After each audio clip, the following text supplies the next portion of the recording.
नमस्कार मित्रांनो, सगळ्यांचे स्वागत माझ्या कॉमन मॅन या यूट्यूब चॅनलवर।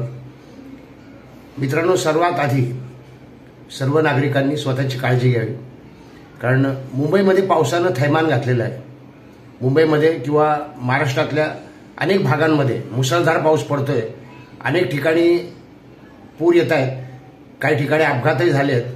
त्यामुळे आपली काळजी आपणच घ्यावी हे बरोबर आहे। उगाचच कोणाच्या भरोशावर राहू नका। कोणाच्या म्हणजे काय, सरकारचं। तुम्हाला आठवत असेल, मुंबई तुला माझ्यावर भरोसा नाही का, हे गाणं फार गाजलं होतं। अशाच पावसाळ्यात गाजलं होतं ते गाणं। सध्या अशी परिस्थिती आहे की दरवर्षी म्हणजे गेल्या अनेक वर्षांपासून आपण ऐकत आलो आहोत की नालेची साफसफाई मुंबईच्या आणि त्याच्याकरता होणारे करोडो रुपयांचा खर्च, आणि तरी देखील मोठा पाऊस पडला की मुंबई तुंबते, जनजीवन विस्कळीत होतं, सगळ्या रहदारीवर परिणाम होतो। आणि त्यावरून आता आरोप प्रत्यारोप सुरू झाले की 20 वर्ष सत्तेत कोण होतं, महापालिकेत कोणाची सत्ता होती। आणि यावर्षी शिंदे खरं तर सत्तेत नाहीत महापालिकेमध्ये, शिंदे किंवा फडणवीस किंवा युती सरकार म्हणूयात, प्रशासकीय कारभार आहे। पण तरी देखील पैसे दिले गेले आहेत कॉन्ट्रॅक्टरला आणि नाले सफाई झालेली नाही किंवा योग्य पद्धतीने झालेली नाही आणि मुंबई तुंबली। तेव्हा तुम्ही स्वतःची काळजी घ्यावी। आता मुख्य विषय, वंचित बहुजन आघाडी सारखीच मनसेची अवस्था होणार काय, मी प्रश्नचिन्ह दिलंय। अनेकांना वंचित बहुजन आघाडी आणि मनसे ही तुलना योग्य वाटणार नाही, आणि बरोबर आहे, कारण दोन्ही पक्षांची ध्येय धोरणे वेगळी आहेत। वंचित बहुजन आघाडी हा जरी आरपीआय नंतर रिपब्लिकन पार्टी ऑफ इंडिया नंतर झालेला पक्ष आहे, त्यातून बाहेर पडून झालेला पक्ष आहे, मात्र तो महाराष्ट्रव्यापी आहे। त्याची ध्येय धोरणे वेगळी आहेत। त्याची ध्येय धोरणे ही संविधानाप्रमाणे आहेत, राष्ट्रहिताची धोरणे आहेत सगळी, आणि कुठलाही भाषावाद, प्रांतवाद किंवा जातीवाद होणार नाही अशा पद्धतीची याची वंचित बहुजन आघाडीची धोरणे आहेत।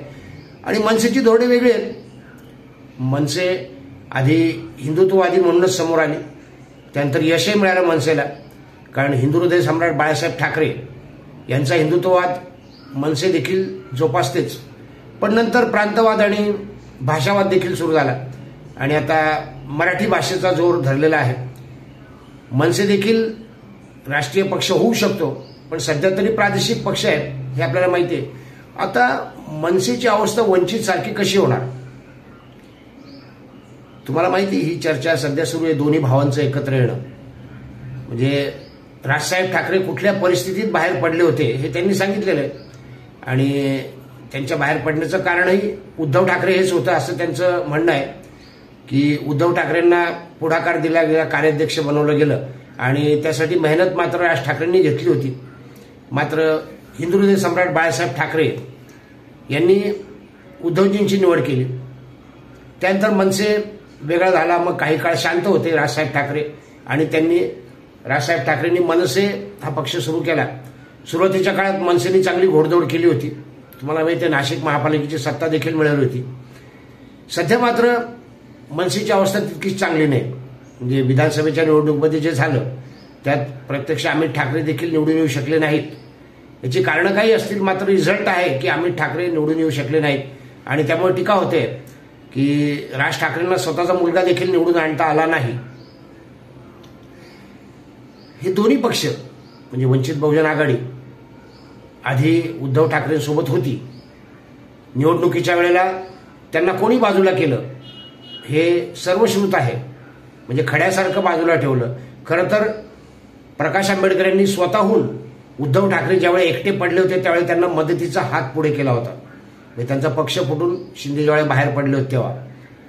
मात्र जागा वाटपामध्ये संजय राऊत, हो मुख्यतः संजय राऊत, प्रत्यक्ष प्रकाश आंबेडकरांनी सांगितले की संजय राऊत मीडियासमोर खोटं बोलतात आणि मिटिंगमध्ये वेगळं बोलतात। म्हणजे ज्यावेळी मिटिंग झाली होती महाविकास आघाडीची जागा वाटपाबाबत, त्यावेळी कशा पद्धतीने गोंधळ घालण्यात आला।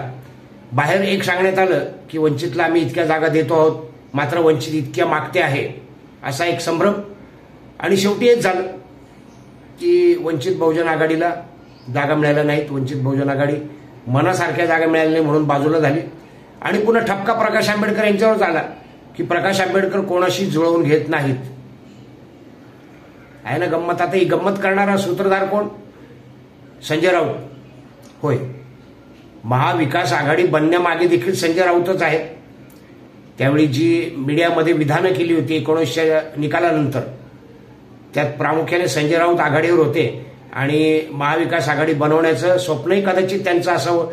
संजय राऊत कोणी पाठवले होते किंवा संजय राऊत त्यांच्या मागे कोण होतं हे मी वेगळं सांगण्याची गरज नाही. आणि आता मनसेची तशीच गत होणार की काय असा माझ्या मनात विचार येतोय. कारण महाराष्ट्र नवनिर्माण सेना आणि उद्धव बाळासाहेब ठाकरे एकत्र येणार अशा बातम्या येत आहेत.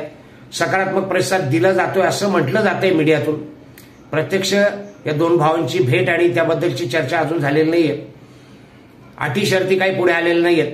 पण उद्धव ठाकरेंची अट आहे की त्यांनी भाजपशी किंवा एकनाथ शिंदेशी असलेले गद्दारांशी, उद्धवजींच्या भाषेत म्हणायचं गद्दारांशी असलेले सर्व संबंध तोडून टाकले पाहिजेत. मग त्यानंतर संजय राऊत बोलणारच. संजय राऊत हुशार आहेत, नरोवा कुंजरोवा. म्हणजे मनसेवर डायरेक्ट टीका करायला ते थोडे कचरतात, टीका करतातच, पण मनसे देखील त्यांना प्रत्युत्तर देत असते. तर आता देखील या दोन भावांच्या एकत्र येण्यामध्ये सगळ्यात मोठा अडथळा संजय राऊत आहेत आणि दुसरा सुषमा अंधारे. कारण या दोघांची बोलण्याची पद्धत, सुषमा अंधारेंचा इतिहास, त्यांनी हिंदू धर्मावर केलेली टीका, हिंदूंच्या देवतांवर केलेली टीका, मला नाही वाटत राजसाहेब ठाकरे विसरतील. त्यांचं पक्क ध्यानात आहे आणि त्यांनी अनेकदा संजय राऊतांवर देखील टीका केलेली आहे. तर आता हे दोन भाऊ एकत्र येण्यामागे अडथळा काय असणार आहे तेच होणार आहे. जरी एकत्र यायच्या भेटी झाल्या तरी देखील ज्यावेळेस प्रत्यक्ष स्थानिक स्वराज्य संस्थांच्या निवडणुकांचा जागा वाटपाचा प्रश्न होईल त्यावेळेस संजय राऊत येणारच आहेत मध्ये. आणि संजय राऊत हे काही एकत्र येऊ देणार नाहीत किंवा आलेले एकत्र पुन्हा एकदा त्यांच्यात तणाव निर्माण करतील अशी माझी खात्री आहे. आणि म्हणूनच मगाशी मी व्हिडिओला ते शीर्षक दिलंय की वंचित बहुजन आघाडी प्रमाणेच मनसेची अवस्था होणार आहे आणि या सगळ्याला कारणीभूत असतील संजय राऊत. मित्रांनो, आपल्याला सगळ्यांनाच पटेल, म्हणजे उद्धव ठाकरेंच्या शिवसेनेच्या समर्थकांना देखील हा मुद्दा माहीत असेल की संजय राऊतांमुळेच उद्धवजींचं जे काही सध्याची अवस्था झाली ती झालेली आहे. आणि संजय राऊतांचं बेलगाम बोलणं, बेमुरवतखोरपणा त्यांचा वागण्याचा आणि ते उचलली जीभ लावली टाळायला अशा पद्धतीने जे काही बोलतायत ते उद्धव ठाकरे यांना नक्कीच खड्ड्यात घालणार आहे. आणि आतापर्यंत तेच झालेलं आहे. तरी देखील माझ्या शुभेच्छा. जर दोन भाऊ एकत्र येत असतील तर काही हरकत नाहीये. महाराष्ट्राला जर चांगला कारभार मिळत असेल किंवा स्थानिक स्वराज्य संस्थांच्या निवडणुकीच्या निमित्ताने यांची दिलजमाई होऊन काही चांगलं घडत असेल तर आपण शुभेच्छा द्यायलाच हव्यात. पण फक्त तेवढं संजय राऊत यांना सांभाळलं पाहिजे. ते संजय राऊत जरी मीडियासमोर म्हणतायत की सकारात्मक आहेत ते असं दाखवत आहे, पण प्रत्यक्ष ज्यावेळेस बैठका होतील आणि प्रत्यक्ष ज्यावेळेस जागा वाटप होईल त्यावेळी काय होईल ते आपल्याला नाही सांगतायत. पण संजय राऊत यांच्या स्वभावाप्रमाणे जे व्हायचं तेच होणार आहे. वंचितला तोच अनुभव आलेला आहे आणि म्हणून प्रकाश आंबेडकर बिचारे एकटे लढतायत. ते न्यायासाठी, स्वातंत्र्यासाठी, समानतेसाठी, होय न्याय, समानता, एकता यासाठी ते संघर्ष करतायत. आणि ते मात्र संजय राऊतांना नको होतं. म्हणूनच संजय राऊतांनी वंचित बहुजन आघाडीला उद्धवजींपासून दूर ठेवण्याचा प्रयत्न केलेला आहे. शेवटी हेच म्हणता येईल की विनाशकाले विपरीत बुद्धी. म्हणजे संजय राऊत हे जोपर्यंत उद्धव ठाकरे यांच्या पक्षात आहेत तोपर्यंत अशाच घटना घडत राहतील असा माझा अंदाज आहे. व्हिडिओ आवडला असेल तर लाईक करा, शेअर करा, सबस्क्राईब करा. भेटूयात नवीन व्हिडिओत कॉमेंटमॅनसह. धन्यवाद.